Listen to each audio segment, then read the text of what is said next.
All right, hey everybody. I'm going to go through the beginnings of the Revolutionary War PowerPoint. The reason I'm going to do this through a YouTube video is because it seems like we're having issues with me showing PowerPoints, and sometimes you guys can't hear me because my voice gets very glitchy. So I figured I'm going to show you the YouTube video instead. And if you guys are struggling to watch the YouTube video in our conference, I'll also have the link in Schoology so you can watch it, and also so you can like rewind and go back and look at the video in case you need it.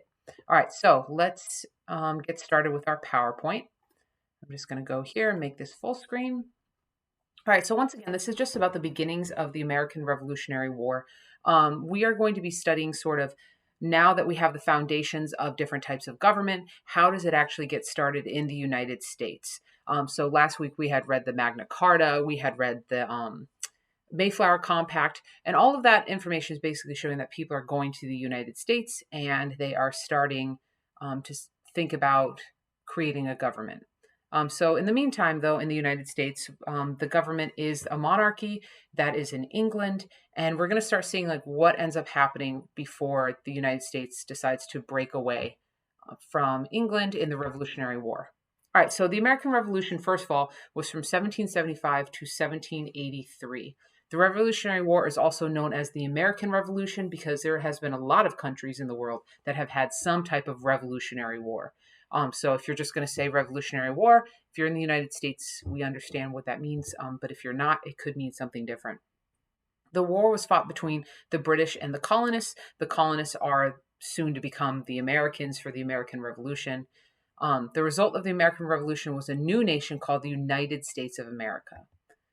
Here are the events that were leading to the revolution. So one event was the Navigation Acts of 1756.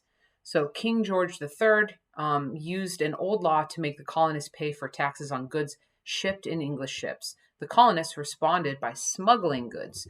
So there was a bunch of products that were being sent over from England to the United States because the United States had a lot of products, but they didn't have as many comforts as England did because England was a well-established country with well-established trades.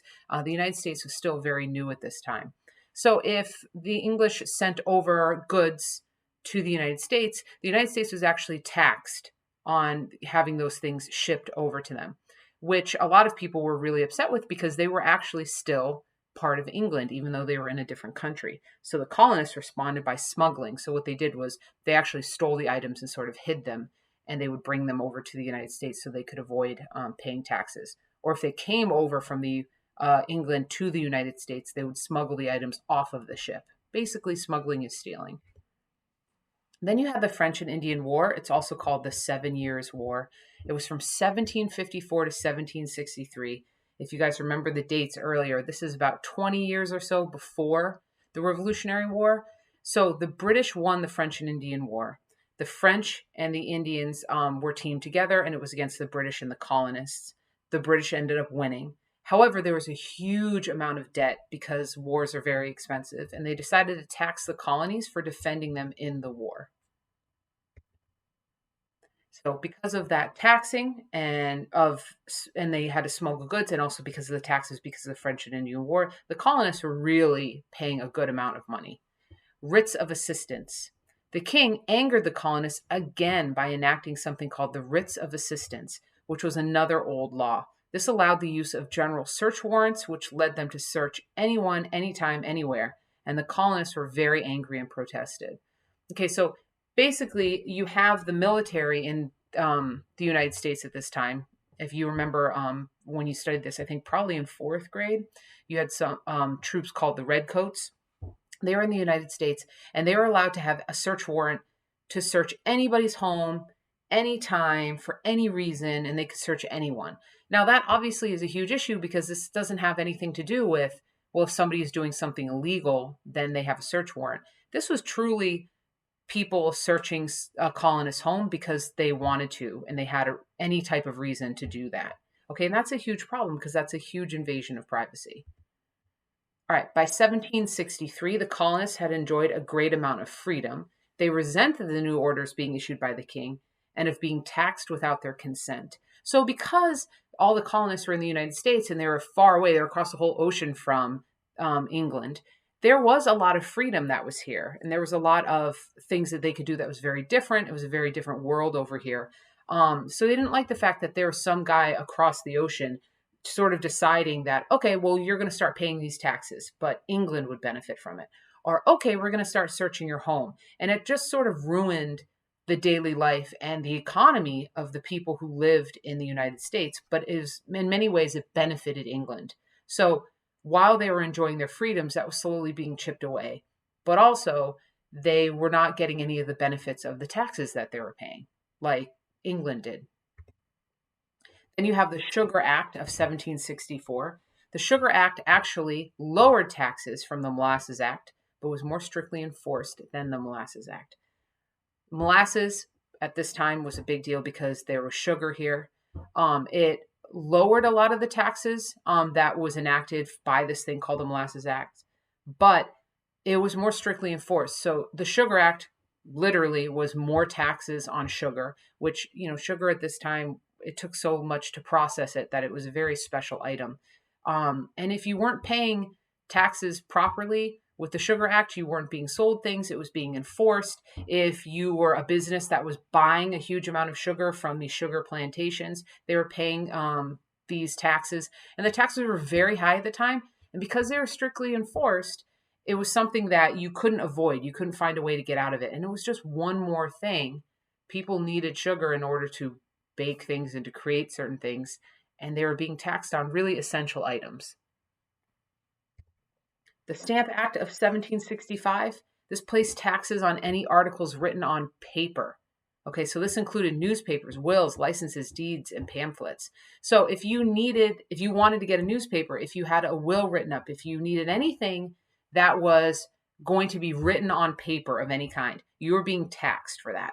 Which, if you just think about like when you were in school and you weren't doing everything digitally and you were doing everything on paper, every single time you needed a piece of paper or something was photocopied, you were going to have to pay a tax on that.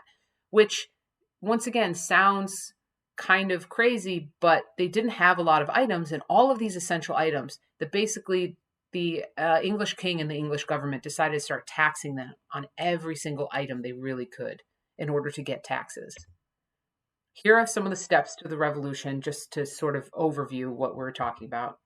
You have the Proclamation of 1763, which we're not going to go through much. Then you have the colonists are starting to get angry at this point because it has to do with money. You have the Sugar Act. People start smuggling sugar and start stealing. This is also getting people upset and also has to do more, again, with money. Then you have the Stamp Act. The Stamp Act and the Congress and the Sons of Liberty. If you remember the Sons of Liberty, this is when you start getting sort of like revolutionary groups together because they're starting to see that this is kind of crazy and they believe that this is illegal to keep taxing people like this. Okay, so that is basically the steps to the revolution at this point. Sorry, guys, I'm trying to catch up to where we were. The Stamp Act of 1765 continued. The colonists responded by creating the Stamp Act, and Congress refused to buy stamps or stamped paper. So basically what they started doing is they started stealing paper again. Anything that they believed was going to be taxed, they started to prevent that from happening. And they wouldn't buy, like it says, stamps. But it's anything that is stamped that is going to be taxed. That's sort of what the Stamp Act means. It's being stamped for taxing purposes. So they're smuggling and they're making sure they're purchasing things that won't be taxed. They also burned pictures of the king in effigy. What that basically means is that they're saying they had pictures of the king and they started burning them out in public and started making big demonstrations about it. It became a really big deal. This one was a big one, the Quartering Act of 1765. This said that colonists must provide for salaries, housing, and supplies for British soldiers. The colonists did not agree and did not obey. So the redcoats, the people who were searching people's homes, taking things, they didn't have any reasons to do any of this. It was now the colonists' job that all these troops that were being sent from England, because there wasn't that many colonists in the military. There were, but there was plenty that were being sent from England. They had to provide their salaries, which was their money, all their housing, and any supplies that they would need. So literally, if a English soldier came over from England and walked down the street and decided to knock on someone's door and said, "Hey, I like your home. I want to stay here," it was up to that person to actually house them there and to feed them and to make sure that they had money. So they were being taxed, and all of their taxes were being used for these things, but also even housing. They weren't providing housing for the troops. The troops were finding their own housing, and people had to make sure that they were taking care of the soldiers. A lot of people didn't agree with this because they didn't know these people. I don't think anyone today would agree with something like this. All right, the Townshend Acts of 1767. Another act, the Townshend Acts of 1767, placed taxes on glass, on lead. Lead was used for windows. It was also used for writing. It was used for many other metal workings, paint, and tea, and was used to pay salaries of colonial officers, including governors and judges. So this was yet another tax on all of these items. In response, the colonists boycotted all British goods. So all of these items were coming from England. They didn't have many factories here to make these things. So all these things that came in from England, they were being taxed on them, and people started to boycott them, which means they refused to purchase these items. So they couldn't be taxed. More steps to the revolution. You have the proclamation again. This is when you have everyone getting angry. The Sugar Act again. Stamp Act and the Quartering Act. Okay, the Sons of Liberty also, once again, they are responding to the Quartering Act. Then you have the Townshend Acts.